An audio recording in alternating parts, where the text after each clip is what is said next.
So hey guys, welcome back to another breakdown video of Perfect World. और आज के इस ब्रेकडाउन वीडियो में भाई तुम्हें बहुत ज्यादा मजा आने वाला है। cause गाइस मैं ऑलरेडी बता चुकी हूँ कि बस 2 दिन बाद परफेक्ट वर्ल्ड की लेटेस्ट मूवी आने वाली है, जिसमें लॉर्ड्स ऑफ एक्शन के साथ विलो नाइटी के अलावा बाकी सारे कुछ पुराने कैरेक्टर्स भी हमें देखने को मिलने वाले हैं। और अपने शी हाओ यानी कि हुआंग का क्या रोल है ये भी तुम्हें आज के वीडियो के एंड तक पता चल जाएगा। तो चलो फिर वीडियो को शुरू करते। बट इससे पहले गाइस तुम लोग क्या कर रहे हो यार? हम लोग 1.5 लाख सब्सक्राइबर के इतने ज्यादा करीब है। अगर तुम लोग मेरे होमीज हो तो करो ना सब्सक्राइब, फ्री यार, कर लो जल्दी, ठीक है? तो चलो फिर अब इस वीडियो को शुरू करते हैं। सो गाइस वीडियो के स्टार्टिंग में ही सबसे पहले हमें यहाँ पे हुआंग को दिखाया जाता है, जो कि यहाँ पे भाई बहुत बुरी हालत में था। क्योंकि यहाँ पे तुम्हें जैसा कि पता होगा लास्ट ब्रेकडाउन वीडियो के एंड में जो एंशिएंट मोंग लीनेज और जो बाकी के 2 ट्राइब थे ना, जो कि यहाँ पे शी हाओ को अगवा करके ले आए थे उसे सबक सिखाने के लिए, तो वो लोग उसे जैसा तैसा करके यहाँ पे ले आते और आते साथ ही जो लिमिटेशन यिंग यांग फर्नेस है उसके अंदर ट्रैप कर देते हैं। अब गाइस मैं बता दूं कि ये जो एक बहुत बड़ा सा जाइंट फर्नेस है ना, ये असल में गु एंसेस्टर के जो सुप्रीम ट्रेजर है ना उसका एक रेप्लिका है, यानी कि एक डुप्लीकेट मान सकते हो, जो कि उसके जितनी हाफ पावरफुल है। अब तभी यहाँ पे गु यी नाम का एक जो बंदा था, जो कि ऑलमोस्ट स्केलेटन जैसा दिख रहा था, उससे एक बंदा कहने लगता है कि सीनियर एक बात बताइए, क्या आप वाकई में से यहाँ पे रिफाइन करने वाले हैं? जिसपे गु यी कहने लगता है कि तुम्हें इस बारे में कुछ नहीं पता कि आखिर हम इसके साथ ऐसा क्यों कर रहे हैं। अब यहाँ पे मैं बता दूं कि गाइस ये असल में गु ट्राइब का एक सुप्रीम बीइंग है और साथ ही डिसेंडेंट है उस क्लैन का जिसने की 9 हेवन एंड 10 अर्थ को बिट्रे कर दिया था। और ये बेसिकली यहाँ बाकी सारे लोगों के साथ मिलकर शी हाओ की बॉडी को रिफाइन करते हुए उसकी एनर्जी को अब्सॉर्ब कर रहे थे। तभी यहाँ वो कहने लगता है कि तुम्हें पता नहीं किसके बॉडी के अंदर क्या कमाल की चीजें हैं। तभी यहाँ पे हम चेन टाओ को देख पाते हैं, साथ ही शी ली को भी देख पाते हैं। ये चेन टाओ असल में फॉलन एंशिएंट मोंग क्लैन का सुप्रीम बीइंग है और इसने भी यानी कि इसके ट्राइब ने भी हमारे 9 हेवन एंड 10 अर्थ को बिट्रे किया था। साथ ही यहाँ पे शी ली वो असल में फियरलेस लाइन क्लैन जो कि सुप्रीम बीइंग में शुमार की जाती है। और ये असल में जो शी हाओ का माउंट यानी कि गोल्डन लाइन है ना, उसका ग्रैंडफादर है। वो भी यहाँ पे एग्जैक्टली यही चीज कर रहा था। यहाँ पे तभी गु यी कहने लगता है कि लड़के आज मैं तुम्हें दिखाने वाला हूँ कि कल्टीवेशन कैसे की जाती है। आज तुम देखने वाले हो कि असल में कल्टीवेशन क्या होती है। और हमारी भाषा में इसे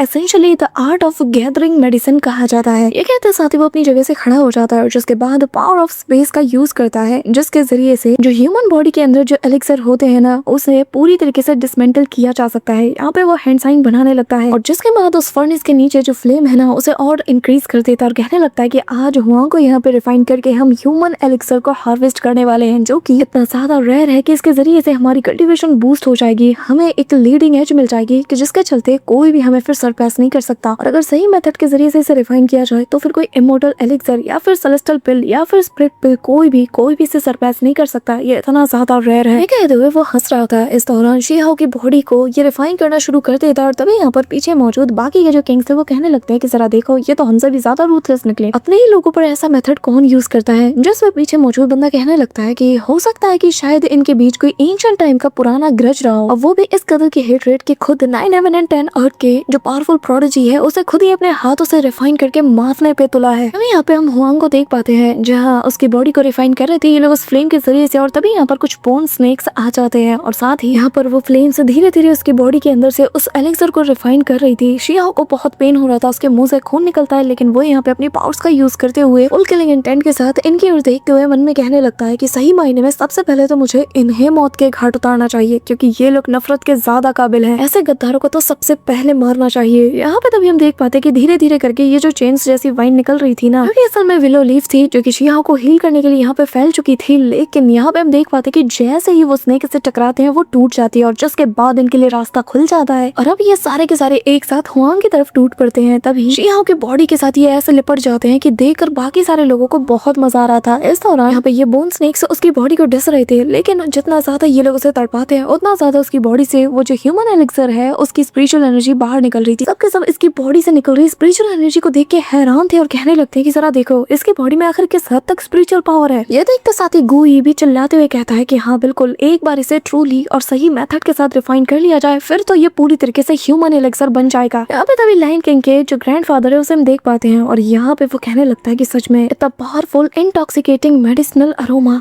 तो कि मैं खुद इसे देख के हैरान हूँ। यहाँ पे तभी हम मिस गु को देख पाते हैं जो कि कुछ फील करती है और सडनली आगे जाती है और कहने लगती है कि मेरे ख्याल से हमें इसके साथ ऐसा नहीं करना चाहिए, क्योंकि जो एंशिएंट एंसेस्टर हैं उन्होंने स्पेशली उन्होंने हुआंग की डिमांड रखी है और वो खुद उसके बारे में इन्वेस्टिगेट करना चाहते हैं, उससे बातचीत करना चाहते हैं। हमें ऐसा नहीं करना चाहिए। उसे परेशान करना, उसे तड़पाना अलग बात है, उसे सजा देना अलग बात है, लेकिन उसे रिफाइन करना हद पार कर रहे हैं हम। अब गोल्डन लाइन का ग्रैंडफादर जब ये सुनता है ना तो वो कहने लगता है कि शायद तुम्हें पता नहीं कि जो मेरा ग्रैंडसन है वो बस हमारे क्लैन का एक लौता ऐसा प्रोडिजी है जो जो कि इतने सेंचुरीज बाद आया है, जो कि एक हेवन ब्लेस्ड जीनियस है, लेकिन फिर भी इसने उसके साथ क्या किया, बेरहमी के साथ इसने उसके दाव फ्रूट को पूरी तरीके से शैटर्ड कर दिया। आखिर मैं इसे कैसे जाने दे सकता हूँ? मैं तो ये तक नहीं पता कि वो जिंदा भी है या मारा जा चुका है। तो जो ग्रज हमारे बीच इसने क्रिएट किया है उसका बदला मैं लेके रहूंगा। तभी यहाँ पे वो बाकी के साथियों को भी कमांड करता है और जिसके बाद ये जो फ्लेम थी ना फर्नेस के नीचे, ये और ज्यादा इंटेंस हो जाती है और जिसके चलते हुआंग को और ज्यादा पेन होता है। और ये फ्लेम जो थी ना, इनका इम्पैक्ट इतना खतरनाक था कि सामने के पिलर्स भी बस इसके हल्की सी वेव से डिस्ट्रॉय हो जाते हैं। इस दौरान वापस से ये जो स्नेक्स थे उसकी तरफ रश करते हैं, लेकिन गाइस अचानक से शी हाओ का फोरहेड में जो यहाँ रिस्ट्रिक्शन लगाया गया था ना इंपीरियल पास के उसी सुप्रीम बीइंग के द्वारा, अचानक से वो ग्लो करता है। क्योंकि इस रिस्ट्रिक्शन को इसीलिए लगाया गया था ताकि कोई भी शी हाओ की परमिशन के बिना, जो सी ऑफ कॉन्शियसनेस है ना उसकी परमिशन के बिना कोई भी इसका एक्सेस हासिल ही ना कर पाए। अचानक से वो इतनी तेजी से एक्टिवेट होता है कि किसी को इस बारे में पता नहीं चल पाता। लेकिन तभी दूर मौजूद जो दूसरा बीइंग है वो कहने लगता है कि वैसे एक बात तो माननी पड़ेगी, जो डिमोनिक बुद्धा है वो काफी ज्यादा मर्सीफुल है और बस इसकी बॉडी किसी भी वक्त पूरी तरीके से एक्सप्लोड कर जाएगी। और एक बार बस हुआंग कार्मिक फ्लेम को डिवोर कर लिए, उसकी बॉडी के अंदर ये चली जाए, उसके बाद तो इसका खेल खत्म हो जाएगा, एक ही झटके में ये मारा जाएगा। और अगर ऐसा होता है ना तो देखने में मजा आएगा कि आखिर इसका ट्रू कर्मा क्या है। यहाँ पे ये कोई भी ये सुनते साथ ही हंसने लगता है क्योंकि उसे पता चल चुका था कि जो रिस्ट्रिक्शन इसके अंदर लगाया गया है वो क्या है। और वो हंसते हुए कहने लगता है कि अरे रे हमारे इस दोस्त के फोरहेड के ऊपर जो रिस्ट्रिक्शन लगाया गया ना, अगर गलती से भी हमने इसे टच कर लिया तो फिर तो ये एक्सप्लोड कर जाएगी और फिर हमारे हाथ कुछ भी नहीं लगेगा। मुझे एक हल्का सा रॉन्ग टच और जिसके बाद इसकी बॉडी के साथ वो हाल होगा कि कोई गुमान तक नहीं कर सकता। तो मुझे बताओ, मैं हमारे इस रेयर मटेरियल को ऐसे जाया होने कैसे दे सकता हूँ? मुझे तो आराम से काम करना होगा ना। ये कहते साथ ही वो उस फ्लेम को ना बहुत ही जेंटली उसके बॉडी के अंदर इंसर्ट करने के लिए उसे और ज्यादा इंक्रीज करता है और कहने लगता है कि वैसे भी हमारे पास सुप्रीम ट्रेजर है और किसे पता इसके यूज करने से हुआंग को भी कोई फॉर्चून हाथ लग जाए। अब यहाँ पे हम देख पाते हैं कि धीरे धीरे ये जो वाइन से ये उसे जकड़ने लगती है। शी हाओ खुद को हील करने की पूरी कोशिश करता है लेकिन काम नहीं बन रहा था दोस्त। और यहाँ पे धीरे धीरे करके उसके जो मेरेडियंस है वो शैटर्ड होने लगते हैं। उसे बहुत ज्यादा दर्द हो रहा था, दर्द के मारे बिल्कुल छटपटाता है। लिटरली उसे इतना ज्यादा पेन हो रहा था कि यहाँ उसकी बॉडी, उसके शरीर, उसके जो बॉडी पार्ट्स है ना उससे खून निकलने लगते हैं और धीरे धीरे करके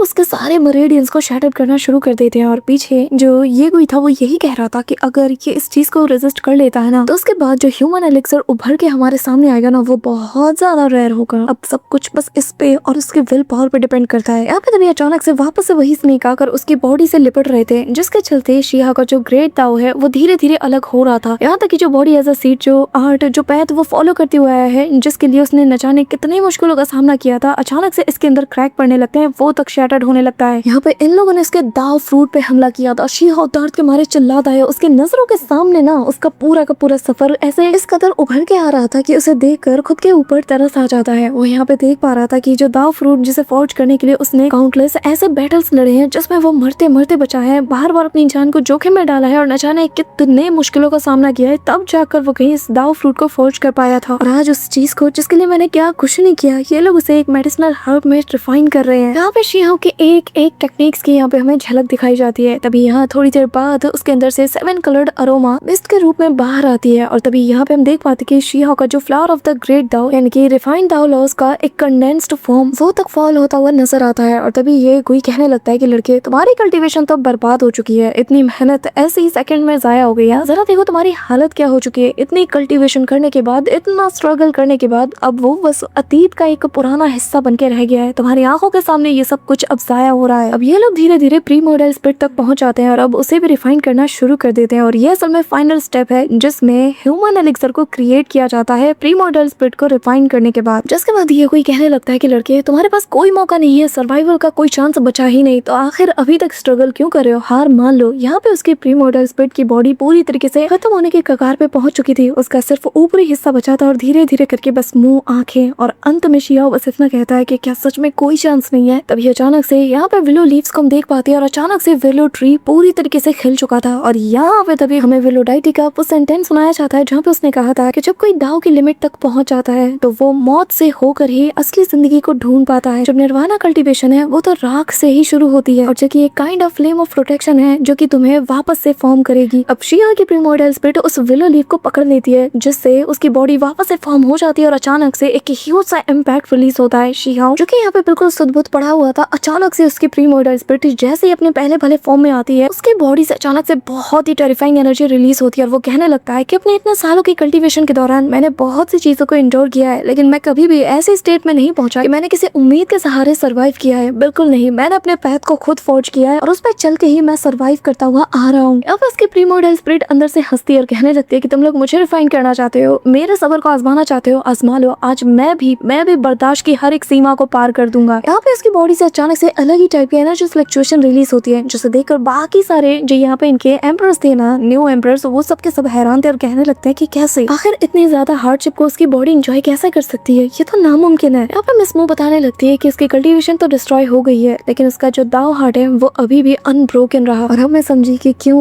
इसके लिए फॉरेन रेलम ने इस हद तक की डिमांड रखी है और क्यों इससे सबसे बड़ा थ्रेट कहा जाता है, और क्या बस इसी के चलते मेरा भाई अपनी मर्जी से इसे फॉलो कर रहा है। अब यहाँ पे ये लोग इतना ज्यादा फोर्स डालते हैं ना कि जो रिस्ट्रिक्शन लगाया गया था उसके सी ऑफ कॉन्शियसनेस में वो ट्रिगर हो जाता है, जिसके चलते अब यहाँ पे अचानक से उस फर्नेस के अंदर इतना बड़ा एक्सप्लोजन होता है कि उसका इम्पैक्ट सभी को हिला के रख देता है। तभी यहाँ पे जो गोल्डन लाइन का ग्रैंडफादर वो कहने लगता है कि हमें कुछ करना होगा, रोको इसे, इसकी प्री मॉडल स्पिरिट कोलैप्स होने की कगार पे है, अगर जल्दी नहीं रोका तो वो एक्सप्लोड कर जाएगी, हम मारे जा सकते हैं। सडनली यहाँ पे एक आवाज आती है और वो कहने लगता है कि आखिर तुम लोगों की हिम्मत कैसे हुई कि मेरी गैर मौजूदगी में तुम लोग इसके साथ ऐसी हरकत करो। हाँ, इसके इनहेरिटेंस पाने के लिए तुम लोग इस हद तक कैसे जा सकते हो? एंशिएंट एंसेस्टर ने हुआंग के लिए ऑलरेडी प्लान्स बना रखे हैं, तुम लोग होते कौन है इसमें दखल अंदाजी करने वाले? चुपचाप यिन यांग फर्नेस को रिवर्स करो वरना अंजाम बहुत बुरा होगा। यहाँ पे हम देख पाते हैं कि ये असल में लूशा और जो वुकांग है ये दोनों आ चुके हैं और ये असल में जो इनके इमॉर्टल किंग है उसके ट्रस्टेड रिटेनर है, बहुत ज्यादा लॉयल है और ये लोग असल में एम्परर क्लैन के सुप्रीम बीइंग माने जाते हैं और ये दोनों आ जाते हैं उस फरमान को लेकर। तभी ये भी इसे रिलीज करते हुए कहने लगता है कि इसकी बस प्री मॉडल स्पिरिट बची है, आखिर इसमें इतना भड़कने वाली क्या बात है, वैसे भी ये इनफ है उनके एग्जामिनेशन के लिए। यहाँ पे तभी वो ग्रेट दाव ऑफ टाइम का यूज करता है और जो कि असल में गु एंसेस्टर की जो इनर डिवाइन एबिलिटीज है उन्हीं में से एक है, जिसके चलते वो वक्त को थोड़ा सा पीछे कर देता है। अब यहाँ पे यिन यांग की पावर को रिवर्स करने के लिए टाइम रिवर्सल का भी यूज किया जाता है। अब यहाँ पे शियाओ की जो प्री मॉडल स्पिरिट थी जो कि ऑलमोस्ट शैटर्ड होने वाली थी, वो धीरे धीरे पूरी तरीके से अपने फॉर्म में आ जाती है और जिसके बाद सीधा शियाओ के शरीर में पहुंच जाती है। लेकिन यहाँ शियाओ को इतना बड़ा झटका लगता है क्योंकि इसकी प्री मॉडल स्पिरिट ऑलमोस्ट मौत के कगार तक पहुंच चुकी थी। अब गोल्डन लाइन किंग का ग्रैंडफादर कहने लगता है कि अब हम इसका क्या करें, ये तो हमारे हाथ से निकल रहा है। जिस पे वो कहने लगता है कि शांत रहो, मेरे पास प्लानिंग है और वैसे भी जो हो गया सो हो गया, गुस्सा करने से कुछ भी बदलने नहीं वाला। और हाँ, वैसे भी हमें जल्द से जल्द इसकी ट्रू बॉडी को रिकंस्ट्रक्ट करना ही होगा, लेकिन हमें फिर भी हमें एक हेवनली ट्रेजर की जरूरत पड़ेगी, जैसे कि कोई फॉलन ब्लड फिनिक्स का ब्लड ही क्यों ना हो, तभी जाकर इसकी बॉडी को हम वापस से रिफॉर्म कर सकते हैं। पर मुझे नहीं लगता कि शायद कोई वो देना चाहेगा। अब ये सुनते साथ ही जो दो बंदे आए थे ना इमॉर्टल किंग के, वो लोग समझ जाते कि यार हम उसे इस कंडीशन में तो यहाँ से नहीं ले जा सकते, क्योंकि अगर एंशिएंट एंसेस्टर को पता चला ना कि हुआंग के साथ हुआ क्या है तो भाई इनकी जान भी खतरे में आ जाएगी इन लोगों के साथ। तो वो लोग समझ चुके थे कि हमें हर हाल में एक हेवनली ट्रेजर को यूज करना ही होगा, उसकी कुर्बानी से ही शायद हम इसकी बॉडी को फोर्ज कर पाए। साथ ही हुआंग की मदद भी करनी होगी ताकि वो हमारे रियलम के अंदर रहकर ही एक दाव फ्रूट को फोर्ज कर पाए, तभी जाकर उसकी बॉडी काम करेगी। अब गोल्डन लाइन का ग्रैंडफादर भाई समझ जाता है और वो कहने लगता है कि इसकी primordial spirit almost fade हो रही है, हमें सबसे पहले इसे इमॉर्टल प्लेटफॉर्म माउंटेन में भेजना होगा। मतलब गाइस तुम सीन देख रहे हो, पहले यही लोग कांड करते हैं और अभी यही लोग उसे ठीक कर रहे हैं।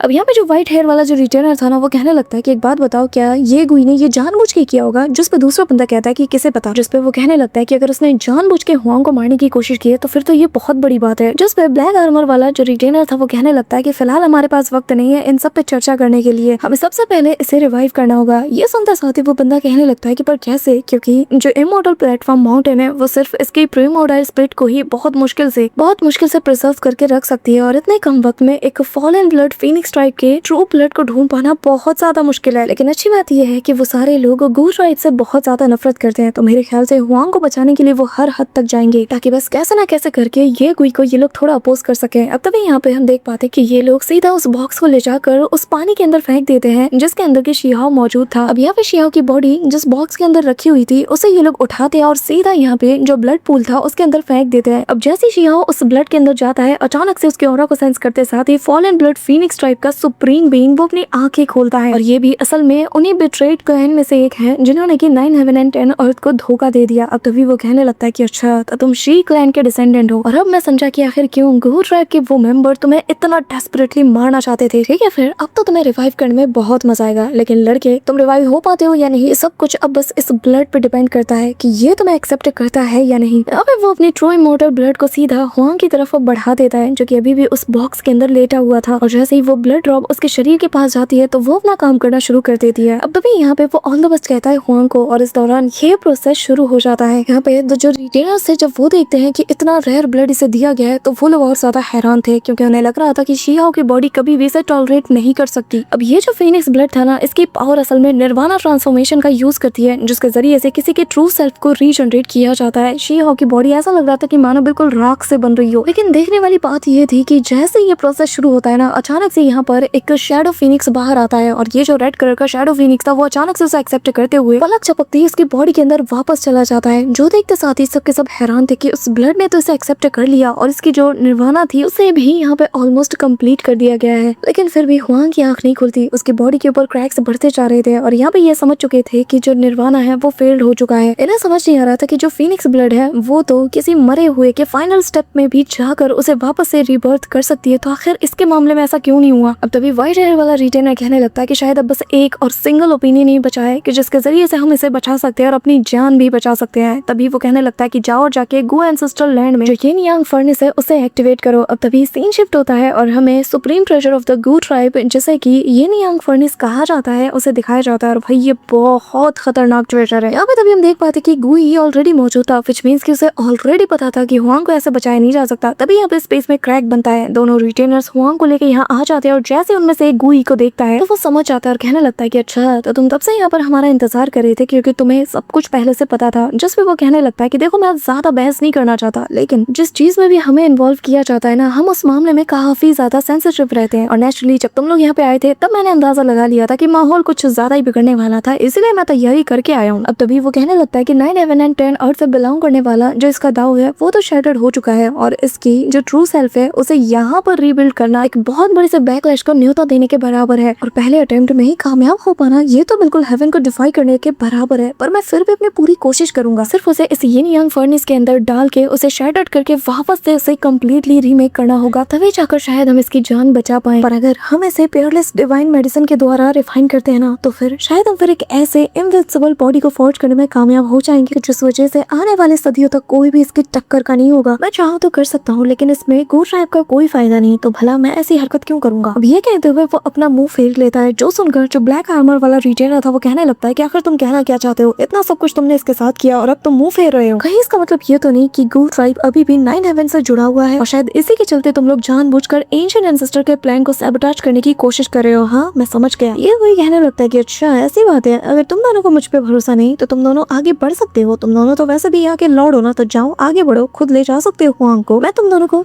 मैं किसी को नहीं रोकने वाला। ये सुनते साथ ही जो व्हाइट हेयर वाला रिटेनर था वो कहने लगता है कि तुम भी जानते हो ये सिचुएशन कितनी ज्यादा क्रूशियल है, जब तक हम उसे रिवाइव नहीं कर लेते हम यहाँ से नहीं जा सकते। चिंता मत करो, अगर तुम हुआंग को रिवाइव करने में मदद करते हो तो जो कुछ भी तुम्हें चाहिए होगा हम उस पर नेगोशिएट कर सकते हैं। अब ये कोई ये सुनते साथ ही हंसता है, कहने लगता है कि असल में यिन यांग फर्नेस के 2 पोल्स हैं और जो यांग फर्नेस है वो नीचे मौजूद है, जो कि असल में एक ऐसा डेथ ट्रैप है कि जिससे बचने की कोई चांसेस ही नहीं। ये दाव को डिसॉल्व करके हड्डियों को बिल्कुल जला के राख कर देता है, लेकिन जो यिन फर्नेस है इसके ऊपर वो बिल्कुल डिफरेंट है, क्योंकि ये असल में हेवन डिफाइन फॉर्च्यून को ऑब्जॉर्व करती है और फिर यांग फर्नेस के अंदर उसे रिफाइन करती है और कुल मिला के इनके अंदर टोटल 6 प्लेसेस मौजूद हैं। व्हाइट हेयर वाला रिटेनर ये सुनते साथ ही हंसता और कहने लगता है कि अच्छा तो तुम्हारा असली मकसद ये है कि तुम असल में इनको यहाँ पे हार्वेस्ट करना चाहते हो ताकि उसके जरिए से यांग को नरिश करो। हाँ तुम लोग भले ही हुआंग की ट्रू बॉडी को रिकंस्ट्रक्ट कर लो, लेकिन तुम लोग उस फॉर्च्यून को खुद यूज करोगे ताकि तुम लोग इसके जरिए से अपने ग्रैंडसन की मदद कर पाओ। अच्छा प्लान है, लेकिन माफ करना ये जो तुमने 6 जगहों को बताया ना, 6 लेयर्स का, उनमें से जो 5 फॉर्च्यून प्लेसेस हैं वो असल में हमारे होंगे एंशिएंट एंसेस्टर के और जो एक होगा वो तुम्हारा होगा। जिससे ये कोई हंसने लगता है क्योंकि शुरू से उसका प्लान तो यही था। वो कहने लगता है कि ठीक है फिर डील पक्की। अब तभी यहाँ पे यंग एम्परर इसी ओर बढ़ने लगते हैं, उनमें से कहने लगता है कि ची मैंग होंग यहाँ पे नहीं है, जिसमें इन्हें बताया जाता है कि जो दाव कॉम्प्रिहेंशन टी गैदरिंग है वो इस वक्त उसे होस्ट करने में बिजी है, इसलिए वो यहाँ नहीं है। पर चिंता मत कीजिए, ये जो डील हुई है ना इसे हम लोग मिलकर पास कर देंगे। अब तभी यहाँ पे बाकी सारे जो यंग एम्परर्स हैं वो भी आ जाते हैं, जिनमें आन रान और सोगू भी मौजूद थी। इस साथ ये लोग भी आगे बढ़ जाते हैं और ये भी देखना चाहते थे कि आखिर हुआंग की बॉडी को कैसे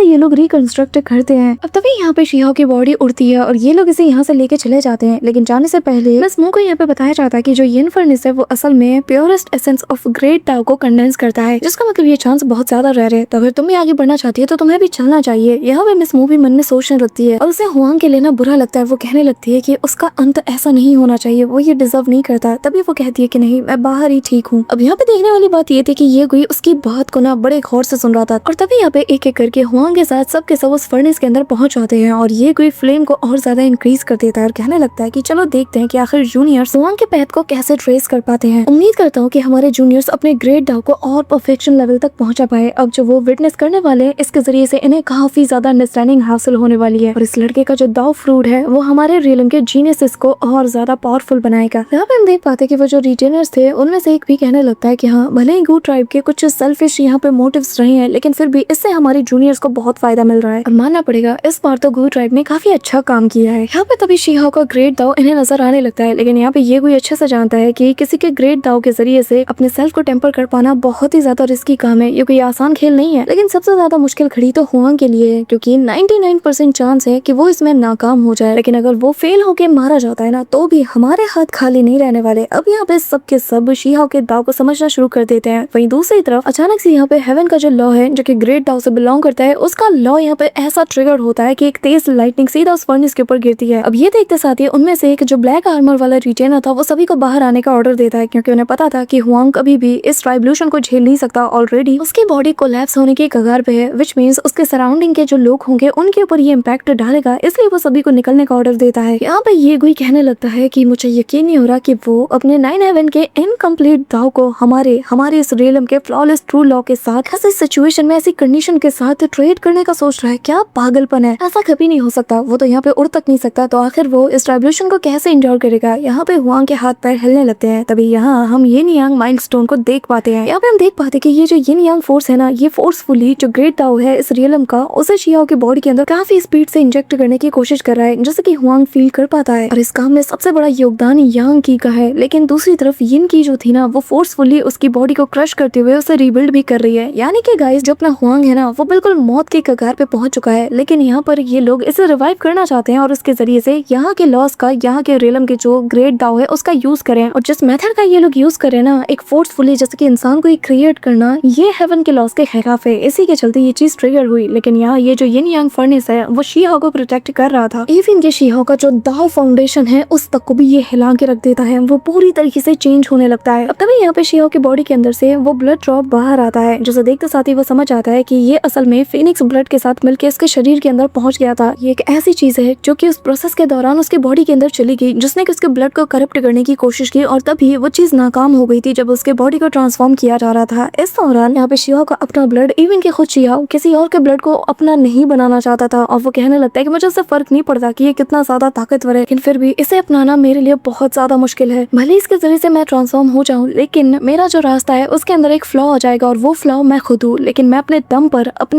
अपने पैथ को क्रिएट करते हुए उसके ऊपर चलना चाहता हूँ, अपनी बॉडी को खुद अपने पावर से ट्रांसफॉर्म करना चाहता हूँ। मेरा जब पैथ ही फ्लॉलेस है तो आखिर मैं उसका फ्लॉ कैसे बन सकता हूँ। यहाँ पे शिया उसे नेग्लेक्ट करने की कोशिश करता है और सभी लोग देख के हैरान थे कि इसके पास तो फिनिक्स ब्लड है जो कि बहुत ज्यादा रेयर ट्रेजर माना जाता है। यहाँ पे तभी जो उसकी बॉडी है ट्रू बॉडी है वो रिकंस्ट्रक्ट होने लगती है जो कि फिनिक्स ब्लड का ही एक इफेक्ट है। लेकिन देखने वाली बात ये थी कि शिया ने इस ब्लड को अपनाया नहीं था, बस इसके इफेक्ट के जरिए से इसकी बॉडी फॉर्ज हो गई थी। तभी यहाँ पे जो ब्लैक आर्मर वाला बंदा था वो देखकर हैरान था और कहने लगता है कि सच में ये लड़का बहुत ज्यादा एक्स्ट्राऑर्डिनरी है। यहाँ पे हुआंग खुद से कहने लगता है कि मेरी बॉडी अपने आप में ही एक ऐसा रियलम है जो कि मैरियर्ड लॉस का यूज करके अपने सेल्फ को पूरी तरीके से परफेक्ट कर सकता है। मुझे किसी की ताकत की जरूरत नहीं है क्योंकि हेवन एंड अर्थ भी एंड हो सकता है लेकिन मेरे दाव का कोई अंत नहीं है। अब यहाँ पे उसका जो दाव है वो वापस से फॉर्ज हो रहा था। जिसके बाद शिया को जब इस चीज की अंडरस्टैंडिंग हासिल होती है तो बॉडी एज अ सीड अपने मेजर कंप्लीशन स्टेज में पहुंच जाती है जो कि तब होता है जब 3 रियलम्स के जो दाव लॉज है वो आपस में इंटीग्रेट करते हैं। अब यहाँ पे ये सारे जो लालची न्यू एम्परर्स थे ये लोग तैयार थे उसके फॉर्च्यून को चुराने के लिए। एक आर्टिफैक्ट भी ये बाहर निकालते हैं जो कि दूसरे के बॉडी के अंदर जो फॉर्च्यून होता है उसे कैद कर लेता है। यहाँ पे ये लोग शियाओ के उस ट्रू पैथ का पता लगाना चाहते थे ताकि इसके जरिए से ये खुद के भी जो दाव है ना उसे परफेक्ट लेवल तक पहुंचा पाए। लेकिन हुआंग तब तक तो भाई उसका कंट्रोल आ चुका था। वो कहता है कि तुम लोग तो मेरे ट्रू पैथ के ट्रेस को यहाँ ढूंढने के लिए आए थे हाँ ताकि खुद को परफेक्ट कर पाओ। अब तभी यहाँ पे वो जो आर्टिफैक्ट था वो शियाओ के हाथों में चेन्स को लगा देता है। अब यहाँ पे ये लोग पुल करने की कोशिश करते हैं, भाई शियाओ पकड़ता है उन्हीं चेन्स को अपनी ओर घसीटने लगता है जिसके चलते यहाँ पे गाइस एज वी नो कि जो यिन यांग की फ्लोज है जो कि रिवर्स में इस वक्त फ्लो कर रहा है तो यहाँ पर जो काम ये उसके साथ करना चाहते हैं वो उल्टा पड़ जाता है और इन्हीं का जो दाव फ्रूट है वो यहाँ पे ट्रैप हो चुका था। और गाइस भाई यहाँ पे ये जो फर्नेस था ना ये इनके दाव फाउंडेशन को अपने अंदर ड्रेन करना शुरू कर देता है जिसके चलते भाई इनकी हालत खराब हो जाती है। और तभी शिया हो जाता है और कहने लगता है कि अब तुम लोगों की बारी है असली मजे को चखने की, और ये कहते हुए वो उनकी बहुत बुरी तरीके से वाट लगा के रख देता है, लिटरली उठा उठा के इन्हें मार रहा था। जो देखते साथ ही ये कोई कहने लगता है कि फाइनली जो चीज मैं देखना चाहता था अब वो होने वाला है। जब सारे के सारे आपस में लड़ेंगे तभी तो पहचान होगी कि ट्रू वॉरियर कौन है और इनके बीच से वो हीरो उभर के आएगा। यहाँ पे तभी शिवा इन सभी को इतनी बुरी तरीके से बैंड बजाता है ना कि इन्हें उठा उठा के मार मार के इस फर्नेस के बाहर पटक देता है। इन सब की हड्डी पसली एक हो चुकी थी और तभी जो बाकी दो रिटेनर से वो कहने लगते हैं कि आखिर अंदर क्या हो रहा है, लेकिन ये कोई बात घुमा देता और कहने लगता है कि शायद ये जो फर्नेस है ना इसको ये पसंद नहीं आया कि कोई इसके अंदर रहकर किसी आर्टिफैक्ट का यूज करे, इसीलिए तो इनको मार के दूर फेंक दिया और फिलहाल के लिए हमें अपने असली काम को अंजाम देने पे सोचना चाहिए। यहाँ पे मिस मू मन में कहने लगती है कि क्या वाकई में गू ट्राइब वाकई में अभी भी लॉयल से इनकी, फिर ये लोग सीक्रेटली अभी भी 9 हेवन की मदद कर रहे हैं। तभी हम यहाँ पे फर्नेस के अंदर हुआंग को देखते हैं। अब तभी यहाँ पे हुआंग जैसे ही अपनी आंखें खोलता है ना तो भाई उसकी ऑरा फील करते साथ ही यहाँ पे जो ये कोई थी इसकी हंसी देखने लायक थी और भाई क्या चिलनेस थी इसकी हंसी में। और वो यहाँ हुआंग को कॉन्ग्रेचुलेट करते हुए कहने लगता है कि मेरे दोस्त इस नई दुनिया में तुम्हारा स्वागत है और अब जबकि तुम्हारा body as a seat path अपना शेप ले चुका है परफेक्शन का, तो अब बारी है कि गू ट्राइब का जो हिसाब है उसे बराबर किया जाए। अब ये सुनते साथ ही हुआंग खुद भी कंफ्यूज था और वो कहने लगता है कि क्या। तभी यहाँ पे जो मिस मू थी वो भी यहाँ पे सारा नजारा देख के शॉक्ड थी। और गाइस इसी कमाल के सीन के साथ हमारा आज का ये ब्रेकडाउन वीडियो तो यहीं पे एंड होता है। आई नो वीडियो थोड़ी सी लंबी थी लेकिन गाइस मुझे पता है कि मेरे होमीज को डिटेल एक्सप्लेनेशन कितनी ज्यादा पसंद है, बट गाइस वीडियो अभी यहाँ पे एंड नहीं हुई है क्योंकि जाने से पहले मैं बता दूं कि जो 8 अगस्त है यानी कि 8 अगस्त सैटरडे को परफेक्ट वर्ल्ड की जो लेटेस्ट मूवी है यानी कि 9th revolution burning the heavens वो बहुत ही जल्द रिलीज होने वाली है और प्रॉब्ली ये तुम्हें सुबह के टाइम देखने को मिल जाएगा। तो गाइस अभी से चैनल को सब्सक्राइब करके बेल आइकन को ऑल पे सेट कर दो क्योंकि बस शायद एक दिन और, क्योंकि कल फ्राइडे है और परसों सैटरडे, तो सुबह तक शायद तुम्हें ये मूवी देखने को मिल जाएगी सबसे पहले हमारे चैनल पे। सो यार अगर तुम वीडियो को यहाँ तक देख रहे हो मेक श्योर कि तुम वीडियो को लाइक करके चैनल को सब्सक्राइब जरूर कर रहे हो। तो मिलता हूँ मैं तुमसे नेक्स्ट ब्रेकडाउन वीडियो के साथ, तब तक के लिए बाय।